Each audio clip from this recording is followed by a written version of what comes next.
I looked down at the glass of wine in my hand and knew, without tasting it, that something was wrong. The room was warm with soft yellow light, the kind that makes everything feel gentler than it really is, and 72 candles flickered across the cake my son had ordered from a bakery I couldn't pronounce, their reflections trembling in the crystal glasses around the table, and for a moment, if you didn't look too closely, it could have passed for a perfect night, the kind people post online with captions about gratitude and family. But then she stepped closer. My son's girlfriend, heels clicking against the hardwood floor like a metronome counting down something I didn't yet understand, and she smiled at me in that careful, practiced way, the kind of smile that never quite reaches the eyes, and she pressed the stem of the glass into my fingers and said, very softly but just loud enough for the table to hear, "You deserve this," and the words hung there, suspended between us, heavier than they should have been, heavier than a simple birthday toast had any right to be, and I felt every pair of eyes at that table shift toward me, waiting, watching, measuring something, and I didn't move, not right away. I just held the glass, feeling the cool stem against my skin, the faint condensation slipping against my fingers, and I said nothing.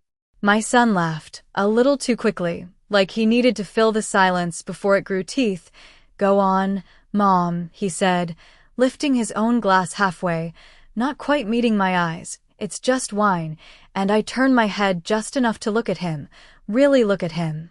And for a second I saw the boy he used to be, the one who used to run to me with scraped knees and crooked drawings, and then it was gone, replaced by something quieter, something distant, something that didn't belong to me anymore, and I lowered my gaze back to the glass, tilting it slightly, watching how the light caught the deep red liquid, how it clung to the sides a second longer than I expected before sliding back down, and I brought it closer, just enough to catch the scent, something faint, something sharp beneath the usual sweetness, not strong enough for anyone else to notice, but enough for me, enough for a woman who had spent 40 years cooking, tasting, learning the difference between what belonged and what didn't, and I felt it then, not fear, not exactly, something steadier than that, something colder. The quiet understanding that whatever this was, it wasn't an accident, and I set the glass down on the table in front of me with careful precision, aligning it with the edge of my plate as if that mattered, as if normalcy could be arranged like silverware, and I folded my hands in my lap. "Aren't you going to drink it?" she asked, tilting her head slightly, her voice still light, still polite, but there was something underneath it now, something that pressed, that pushed, and I looked up at her again, meeting her gaze fully this time, and I smiled. Small and measured. "Not yet," I said, my voice even, almost gentle, and the table shifted again, subtle but real, like something unseen had just entered the room and taken a seat among us, and I could feel it in the way my son's fingers tightened around his glass, in the way she held her breath just a fraction too long before exhaling, and I sat there, quiet, still, the untouched wine between us like a question no one was ready to answer, and in that moment, I understood something I hadn't let myself see before. Not everything given to you is a gift. And not every smile means kindness. I did not touch the glass again. The conversation around the table tried to recover, voices rising just a little too brightly, forks clinking against plates, someone making a joke about getting older that no one really laughed at, and I sat there with my hands folded, listening more than speaking. The way I have learned to do when something does not feel right, and across from me she leaned back in her chair, watching, not openly, not rudely, but with that same quiet attention that had followed me all evening, and every few minutes her eyes drifted back to the glass I had not touched. "Laura, at least make a toast," my son said after a while, his tone light but edged with something else, something I had not heard in his voice before, impatience, maybe, or pressure, and I looked at him. Again, really looked this time, at the way his shoulders were set a little too tight, at the way his fingers tapped once against the side of his plate before going still, and I nodded slowly. "I will," I said, reaching for the glass just long enough to lift it an inch off the table, feeling its weight, its balance, and then setting it back down without drinking, and a small silence fell again, thinner this time but sharper, like a thread pulled too tight. "Not thirsty?" she asked, her voice smooth, almost playful, but there it was again, that push, that insistence that did not belong in a simple moment like this, and I smiled at her, the same small, measured smile.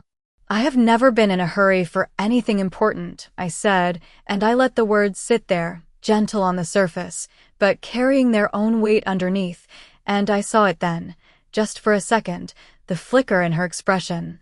The smallest tightening around her eyes before it disappeared behind that careful composure.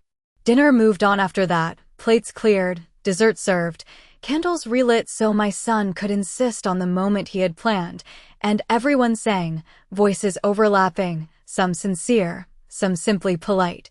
And I leaned forward and blew out the candles in one steady breath, watching the smoke curl upward, thin and gray, and as it faded I made a decision, quiet and complete.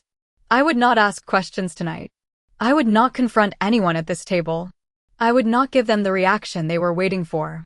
Instead, I reached for my purse beside my chair, slow enough not to draw attention, and when no one was looking, I slipped a folded napkin over the rim of the glass and gently lifted it, steadying the base with my other hand, the way you carry something that matters. And I placed it carefully into my bag, upright, secure, unnoticed. "You are taking that with you?" she asked suddenly, her voice sharper now, just enough to break through the noise of the room, and a few heads turned, and I met her gaze again, calm, steady. "Of course," I said. "It was given to me." My son frowned slightly, confusion crossing his face. "Mom, it is just wine," he said, almost laughing, as if the idea of it mattering was absurd, and I nodded once. "That is what I was told," I replied, and I stood then, smoothing my dress, feeling the familiar ache in my knees that comes with 72 years of living, and I leaned down to kiss my son on the cheek, the way I always had, the way I always would, even if he did not understand it anymore. "Thank you for the evening," I said softly, and then I turned to her, holding her gaze for one quiet second longer than politeness required. "And thank you for the drink." I did not smile this time. I picked up my coat, felt the weight of my bag against my side, heavier now, not because of the glass, but because of what it might mean, and as I walked toward the door, I heard her voice behind me, lower now, almost to herself but not quite. That is not what she was supposed to do, and I paused, just for a fraction of a second, my hand resting on the door handle, before stepping out into the cool night air, closing the door gently behind me, and in the quiet of the empty driveway I let out a slow breath and looked down at my bag. I had spent most of my life learning when to speak. The rest of it, I had spent learning when not to. Tonight, I chose silence. But silence, I knew, is not the same thing as surrender.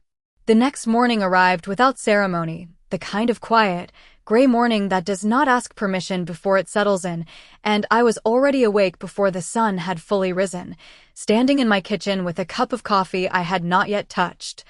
My eyes resting on the small jar sitting in the center of the table as if it belonged there, as if it had always been part of the room, and for a moment, I let myself remember a different kind of morning, years ago, when my son was still young and the house was filled with the sound of him moving too fast for his own good, his footsteps running down the hallway, his voice calling out before he even reached the kitchen, "Mom, where are my shoes?" as if I had always known the answer to every question he would ever have. And I closed my eyes briefly at the memory, letting it pass through me without holding on to it, because memory, I have learned, can soften things that should not be softened. I picked up the jar, turning it slightly in my hand, watching the liquid shift, and I set it back down with the same care I had used the night before, then reached for my coat, moving through the house with quiet purpose, locking the door behind me as I stepped out into the cool air, the kind that clears your head whether you ask it to or not. The drive across town was short, just under 20 minutes, but I took it slowly, not because I needed the time, but because I understood what waited at the end of it, and I have never believed in rushing toward something that might change everything. His office was exactly as I remembered, a small building tucked between a pharmacy and a law office, the sign out front modest, unremarkable, the kind of place people pass without noticing, which is exactly why I trusted it, and when I pushed the door open, the bell above it gave a soft chime that echoed just enough to announce my presence without making a scene. He was already there, standing behind the counter, sleeves rolled up, glasses low on his nose, and when he saw me, he nodded once, not surprised, not alarmed, just present. "You came early," he said. "So did you," I replied, setting my bag on the counter and carefully placing the jar between us, my hand lingering on it for a second before I let go. He did not touch it right away. He looked at me first, studying my face the way people do when they are trying to read what has not been said. "Tell me what you need," he said. I held his gaze steady, clear. "I need to know what is in that," I answered. He nodded again, slow, deliberate, and finally reached for the jar, lifting it into the light, turning it slightly as he examined the contents, his expression shifting just enough for me to notice.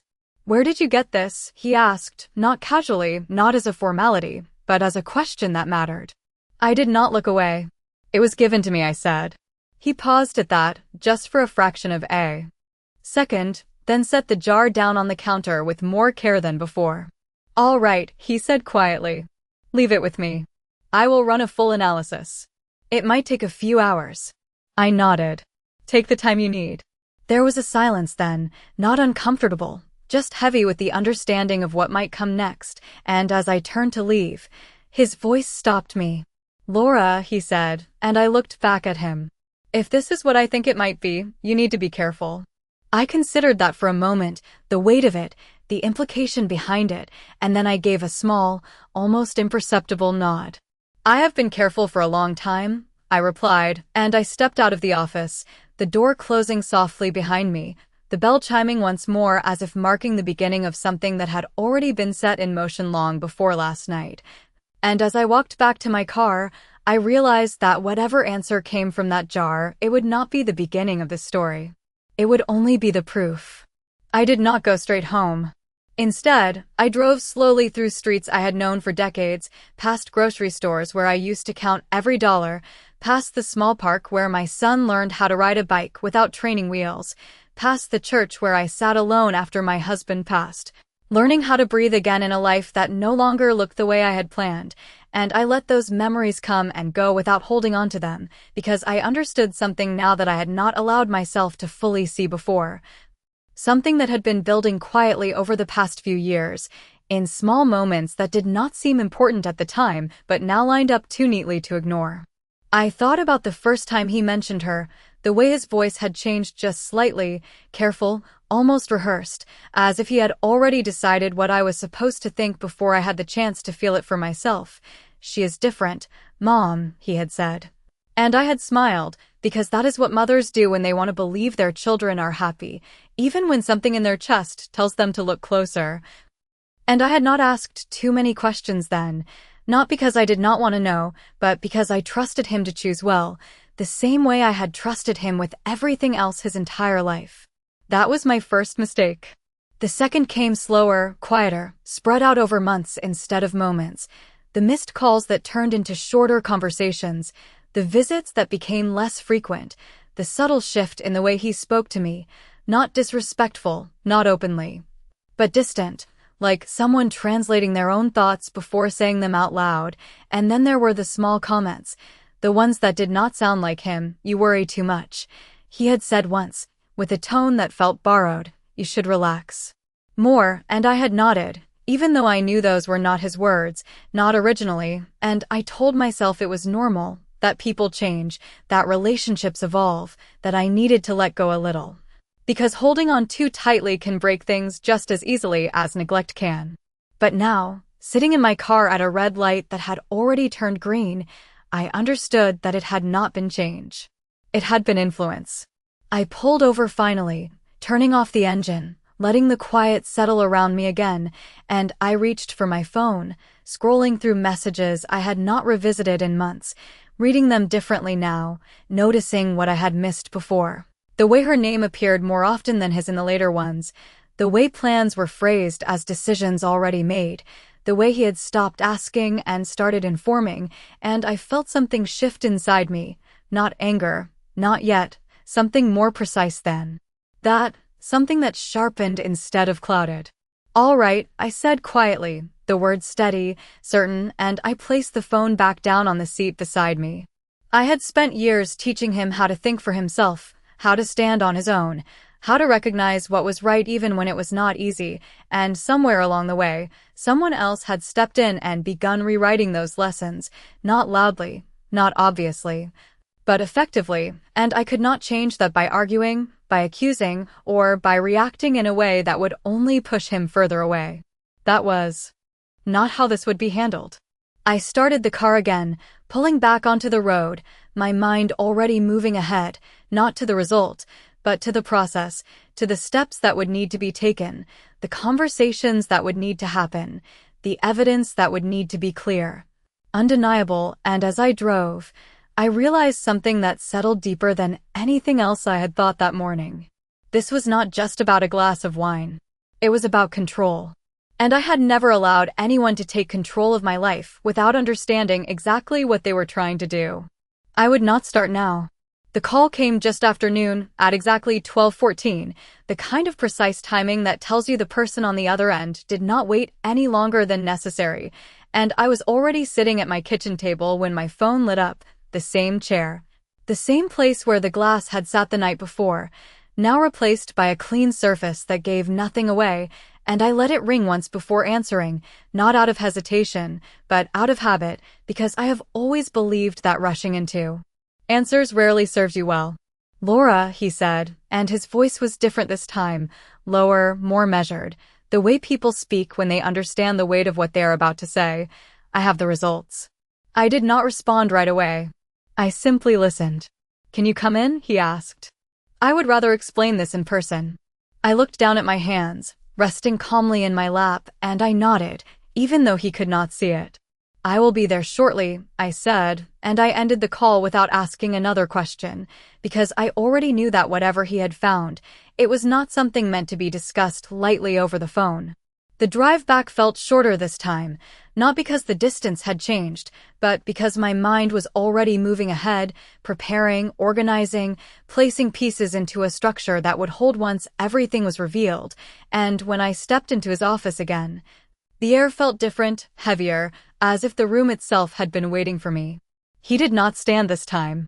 He was seated behind the counter, a folder open in front of him, and when he looked up, there was no uncertainty left in his expression. Sit down, he said quietly, and I did, placing my purse beside my chair, my posture straight, my hands still. He slid the folder toward me but did not let go of it immediately. Before you read this, he said, I need to be clear about something. I met his eyes. Go on. He took a slow breath. What was in that glass was not meant to harm you in the way most people would think, he said carefully, choosing each word with intention, but it was not harmless. I felt something settle inside me then, not surprise, not fear, something closer to confirmation. What does that mean? I asked. He released the folder, letting it rest fully in front of me. It means, he continued, that the substance present in that wine is commonly used in very small amounts to induce confusion, disorientation, and compliance, especially in older adults. The words landed exactly where they were meant to. Clean. Precise. Unavoidable. I did not reach for the folder right away. I let the sentence sit in the space between us, letting it take shape, letting it connect to everything I had already seen. Compliance, I repeated quietly. He nodded once. Yes, he said. In higher doses, it can make a person appear forgetful, impaired, unable to make clear decisions. In repeated exposure, it can build a pattern that others might interpret as cognitive decline. I finally opened the folder then, my eyes moving over the printed lines, the terminology clinical, the explanation detailed, but I did not need to understand every word to grasp the intention behind it. And this was in the glass? I asked. Confirmed, he said. I closed the folder slowly, placing my hand over it for a moment, grounding myself not in emotion, but in clarity. Could it have been accidental? I asked, not because I believed it, but because I needed to hear the answer spoken aloud. He did not hesitate. No, he said. Not in that concentration. Not in that context. Silence followed, but it was not empty. It was full of understanding, of implication, of a line that had been crossed long before last night. I lifted my gaze back to him. If someone wanted to use this strategically, I said, choosing my own words now, what would they be trying to achieve? He leaned back slightly, considering me with a look that held both concern and respect. Control, he said simply. I nodded once, the motion small but final. That is what I thought, I replied, and I stood, gathering the folder, placing it carefully into my bag, not rushed, not shaken, just deliberate. He watched me as I moved.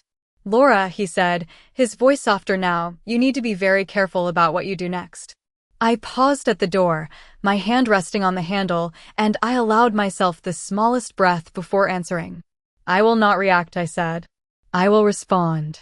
And then I stepped outside, the afternoon light steady and clear, the world moving as if nothing had changed, even though everything had. I did not go home right away. Instead, I drove straight to a place I had not visited in years, a small legal office on the corner of Maple and 3rd, the kind of place most people would overlook unless they needed something serious handled quietly. And I sat in my car for a moment before stepping out, not because I was unsure, but because I understood that once I walked through that door, I would not be dealing with suspicion anymore, I would be dealing with strategy. Inside, the air smelled faintly of paper and coffee, and the receptionist looked up with a polite smile that faded slightly when she recognized me. Mrs. Laura, she said, standing a little straighter. It has been a while. It has, I replied calmly. Is Mr. Hargrove available? She hesitated for half a second, then nodded. Let me check. I waited without sitting, my hands resting lightly on the edge of the counter, steady, composed, the same way I had been all morning, and within a minute, a door opened down the hallway. Laura, he said, surprised but not unwelcoming. Come in. His office had not changed. Same desk. Same books. Same quiet sense that nothing inside those walls happened by accident. I took a seat across from him and placed my purse on my lap, not opening it yet. He studied me for a moment. What brings you here? He asked. I met his eyes. I need to make some changes, I said simply. He leaned back slightly. What kind of changes? I reached into my bag then and took out the folder, placing it on the desk between us, not sliding it forward, just letting it sit there, present, real. The kind that protect what I built, I answered. He did not touch the folder immediately. He looked at me instead. Is there a problem? I allowed a small pause before responding. There is a situation, I said. And I intend to stay ahead of it. That was enough for him. He nodded once and opened the folder, his expression shifting as he read, not shocked, not dramatic, just more focused, more precise, and when he finished, he closed it carefully and looked back at me. You understand what this suggests, he said. I do, I replied. Good, he said quietly. Then we do not waste time. He turned to his computer, pulling up documents I recognized immediately, things I had not needed to think about in years, ownership records, trusts, signatures that carried weight far beyond the paper they were written on, and as he worked, he spoke without looking up. If someone were attempting to establish a pattern of cognitive decline, he said, they would need time, consistency, and access. I nodded. They will not get it, I said. He glanced at me then, just briefly. We can restructure everything, he continued. Limit access. Require independent verification for any major decisions. Add oversight. Do it, I said, without hesitation. He paused again, this time longer. And your son? He asked carefully. That was the only moment I allowed myself to feel something shift, not weakness, not doubt, but weight, the kind that comes from understanding that protecting what is yours sometimes means standing against someone you once protected without question. He will not be excluded, I said slowly. But he will not be in control. Mr. Hargrove nodded, accepting that without argument. Understood, he said. Papers were printed. Pages turned. Details clarified. I signed where necessary, my hand steady, my name written the same way it had been for decades, consistent, deliberate, and when it was done, he gathered the documents into a neat stack and placed them in front of me. This will make it very difficult for anyone to move against you without your full awareness, he said. I picked up the folder, holding it firmly this time. That is the point, I replied. I stood then, smoothing my coat, preparing to leave, but he spoke once more. Laura, he said, his tone quieter now, this is not over. I looked back at him, calm, certain. No, I said. It is just beginning. And as I stepped outside into the afternoon light, I realized something with complete clarity. They thought I would not notice. They thought I would not understand. They thought I would wait too long. They were wrong. 3 days later, I invited them to dinner. Not a celebration. Not an apology. Just a quiet, ordinary invitation sent by text, the kind that does not raise suspicion, the kind that feels routine enough to accept without thinking twice, and when my son replied with a simple, "We will be there," I read it twice, not because I doubted the words, but because I understood what they meant now in a way I had not before. They arrived right on time. Of course they did. She stepped in first, carrying a small dessert box, smiling the same careful smile, composed, controlled, and my son followed behind her, his hand resting lightly at her back, a gesture that once would have meant protection, but now looked more like alignment. And I greeted them both with the same calm warmth I had always shown, stepping aside to let them in, closing the door gently behind them. "It smells nice in here," she said, glancing around the kitchen as if measuring something she could not quite name. "Just something simple," I replied. I have never believed in overcomplicating things. We sat down at the table. Same chairs. But this time, everything was arranged with intention. Plates aligned. Glasses set. Nothing out of place. Nothing accidental. I poured water first. Then wine. A fresh bottle. Opened in front of them. No questions. No hesitation. I filled her glass. Then my son's. Then my own. And I sat down. "To family," my son said, lifting his glass, his voice steady, practiced. "To clarity," I replied, meeting his eyes, then hers, holding the moment just long. Enough for it to register, and we drank. Conversation moved carefully at first, small things, neutral topics, the kind people use to test the ground before stepping forward, and I let it happen, listening more than speaking, watching more than reacting. The way I had learned to do when something important was unfolding beneath the surface, and after a while, I reached for my napkin, unfolding it slowly, placing it across my lap, and then I spoke. "I had something tested," I said, my tone even, almost conversational, but the effect was immediate. My son's hand paused halfway to his glass. She did not move at all. "Tested?" he asked, his voice tightening just slightly. I nodded. "Yes," I said. "The wine from my birthday." Silence followed. Not confusion. Not surprise. Something else. Something closer to calculation. I continued before either of them could speak. "It contained a substance," I said, "one that affects memory, judgment, clarity." My son let out a small breath, almost a laugh, but it did not carry any humor. "Mom, that is not possible," he said quickly. "You are overthinking this." I turned to him fully then, my expression calm, steady. "No," I said. "I am understanding it." His eyes flickered, just for a moment, and then I looked at her. She had not touched her glass. Not once. "Do you know what that kind of substance is often used for?" I asked her directly. Her gaze held mine, unwavering, but something in it had changed, something sharper now, something less disguised. "I think you are making assumptions," she replied, her voice smooth, controlled, but there was a tightness underneath it, a strain that had not been there before. I reached into my bag then, slowly, deliberately, and placed the folder on the table between us, not sliding it forward, just letting it sit there, visible, undeniable. "I do not make assumptions," I said quietly. "I confirm facts." My son looked at the folder, then at me, then at her, and for the first time since they had walked in, uncertainty crossed his face, real, unfiltered. "What is this?" he asked. I did not answer him. I kept my eyes on her. "You expected me to drink it," I said. "You expected time to do the rest." The room went still. Completely still. And in that silence, the truth was no longer hidden. It was simply waiting to be acknowledged. My son reached for the folder first, his hand unsteady in a way I had never seen before. Not when he was a child, not when he faced failure, not even when he buried his father, and that told me everything I needed to know about where he stood in this moment. Not in control, not informed, but caught somewhere in between, and he opened it, scanning the pages too quickly at first, then slower, his eyes moving back, rereading, trying to understand what he was looking at, and I watched him, not with anger, not even with disappointment, but with a kind of quiet clarity that only comes when the truth has already settled in your bones.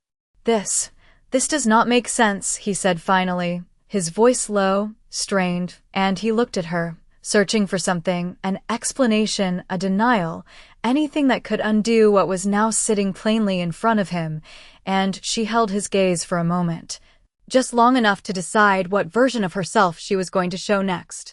"You are letting her confuse you," she said, turning slightly toward him, her tone soft, controlled, almost reassuring, the same tone I realized she had been using on him for far longer than I had noticed. "This is exactly what I warned you about."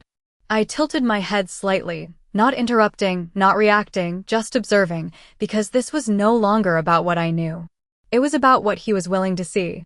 "Warned me about what?" he asked, and there it was, the shift, small but undeniable, his voice no longer fully aligned with hers, no longer repeating what he had been given, but asking, thinking, and she hesitated, just for a second, just long enough for the space between them to widen.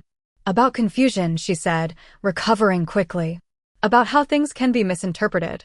I let out a quiet breath, almost a sigh, but not quite, and I reached for my glass, not to drink, but to move it slightly to the side, clearing the space in front of me, simple, deliberate, and I spoke.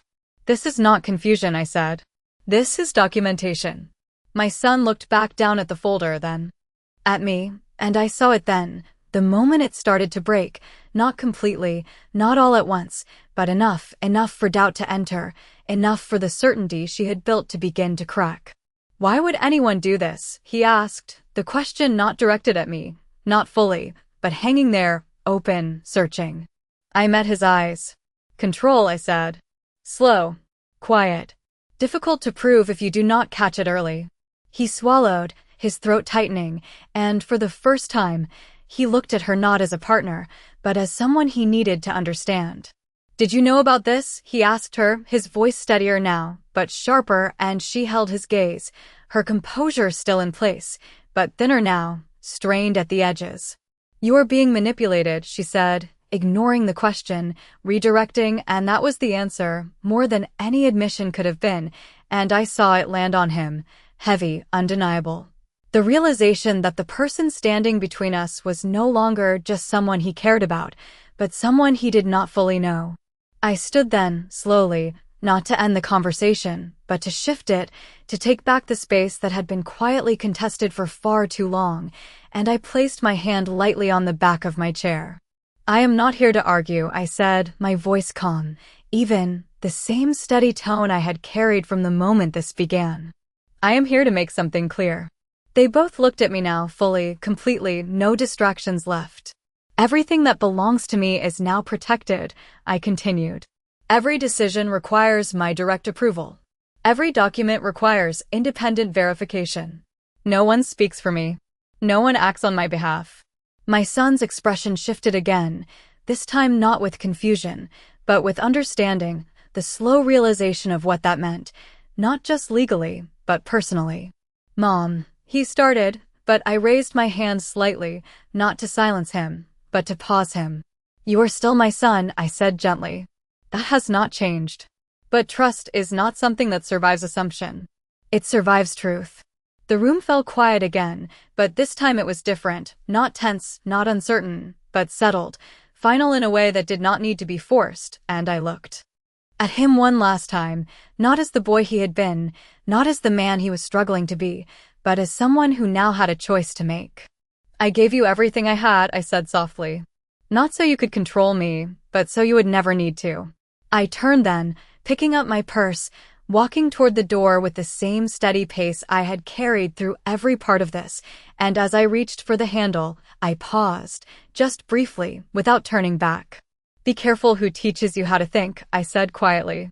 "Because one day, it becomes the voice you trust more than your own." And then I stepped outside, closing the door behind me, the evening air cool and clear, and for the first time since that night, I allowed myself a single, steady breath, not of relief, not of victory, but of something far more lasting. Clarity.